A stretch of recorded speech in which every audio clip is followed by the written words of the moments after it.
Hello বন্ধুরা, কেমন আছো সবাই? আশা করি সবাই খুব ভালো আছো। আমরাও ভালো আছি। আজকে তোমাদের মাঝে নিয়ে এসেছি চিকেন রোস্টের রেসিপি। তো চলো শুরু করি। রোস্ট রান্না করার জন্য প্রথমে আমাদের মাংসের পিসগুলো ভালো করে লবণ মেখে নিতে হবে। এরপর কড়াই গরম করে তাতে সয়াবিন তেল এবং ঘি দুটো একসাথে মিশিয়ে গরম করে নিতে হবে।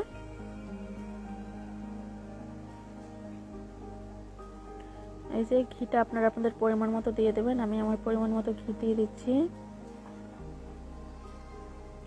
আমরা এভাবেই রান্না করি, আপনারা কে কীভাবে রান্না করেন আমাদের অবশ্যই জানাবেন।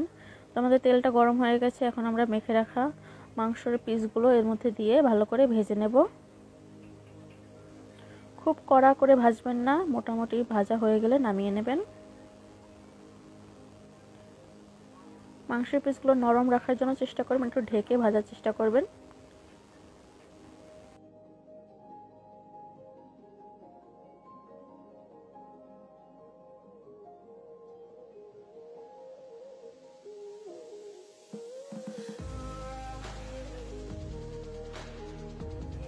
দেখুন আমাদের প্রায় ভাজা হয়ে গেছে। ঠিক এমন একটা কালার আসলেই আপনারা মাংসের পিসগুলো নামিয়ে নেবেন। খুব বেশি কড়া ভাজা দেওয়ার দরকার নেই, তাহলে খেতে ভালো লাগে না। এই দেখুন ভাজা হয়ে গেছে আমাদের, আমি এভাবেই ভেজে রেখেছি। এখন ওই ভাজা তেলেই প্রথমে রসুন বাটা, আদা বাটা এবং পেঁয়াজ বাটা দিয়ে ভেজে নেব ভালো করে।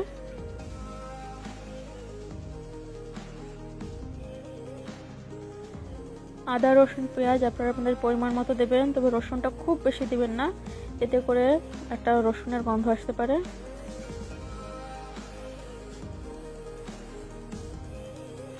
সবকিছু পরিমাণ মতো দিয়ে এখন আমি ভালো করে ভেজে নেব।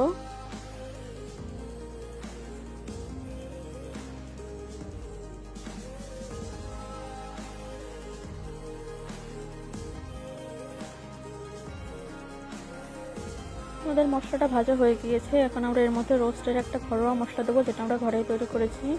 এই মশলাটার ভিতরে আমরা দিয়েছি জয়ত্রী, পোস্তদানা, কাজু বাদাম আর সাদা গোলমরিচ, সবগুলো একসঙ্গে ভালো করে বেটে নিয়েছি।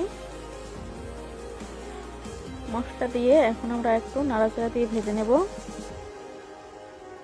খুব ভালো করে একটু ভেজে নিতে হবে।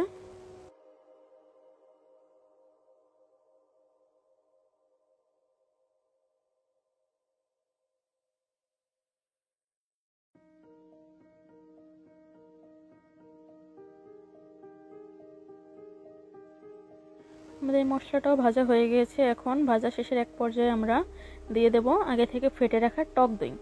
টক দইটাই রোস্টের স্বাদটা আরও বাড়িয়ে তোলে। টক দইটা দিতে হবে। এখন এটা টক দইটা দেওয়ার পরে আমরা একে একে এর মধ্যে লবণ, মরিচের গুঁড়ো, এলাচ, দারচিনি, তেজপাতা, কয়েকটা কাঁচামরিচ দিয়ে এটা ভালো করে আবার কষিয়ে নেব।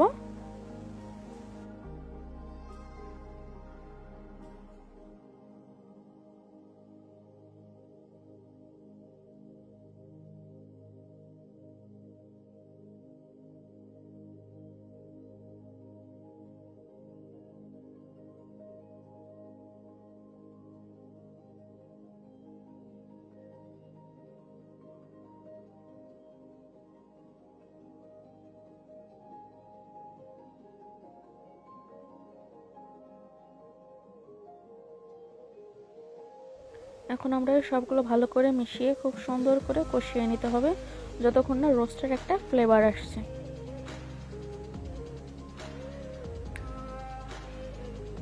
আপনারা বাসায় কে কীভাবে রোস্ট রান্না করেন আমাদের অবশ্যই জানাবেন। আমরা এভাবেই রান্না করি, এভাবে রান্না করে খেতে আমাদের খুব ভালো লাগে। এটা মশলাটা এখন ভালো করে নাড়তে হবে যাতে তলায় লেগে না যায়।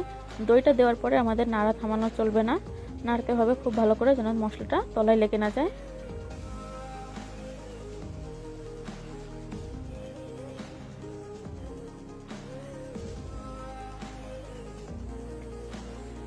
এখন একটু সময়ের জন্য ঢেকে দেব, ঢেকে আবার নাড়াচাড়া দেব।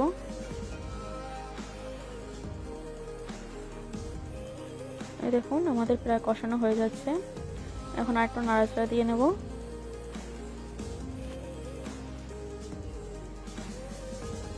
এখন রোস্টের মিষ্টি স্বাদটা আনার জন্য আমরা এর মধ্যে পরিমাণ মতো চিনি দিয়ে দেব।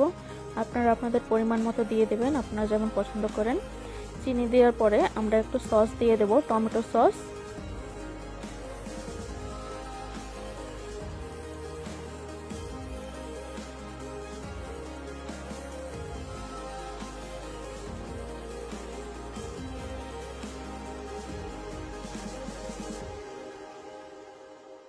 সবগুলো দেওয়া হয়ে গিয়েছে, এখন আমরা আবার নেড়েচেড়ে ভালো করে মিশিয়ে নেব।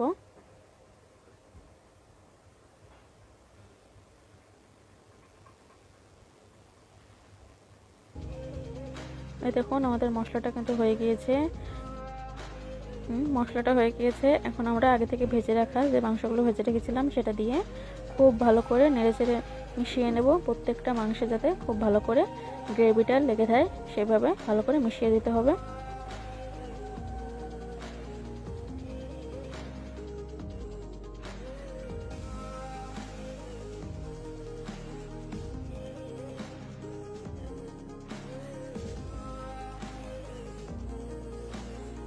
এই দেখুন এভাবে খুব সুন্দর করে মিশিয়ে দিতে হবে।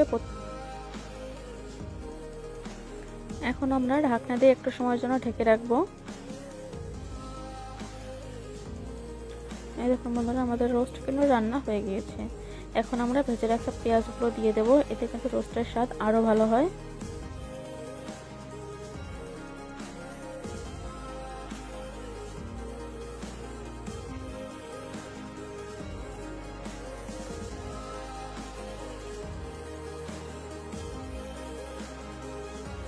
বন্ধুরা আমাদের রোস্ট রান্না হয়ে গিয়েছে।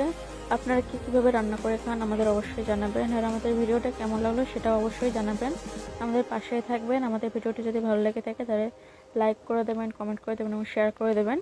আর অবশ্যই জানাবেন আপনারা কিভাবে রান্না করে খান। ধন্যবাদ সবাইকে, ভালো থাকবেন সবাই। দেখা হচ্ছে পরের কোনো ভিডিওতে।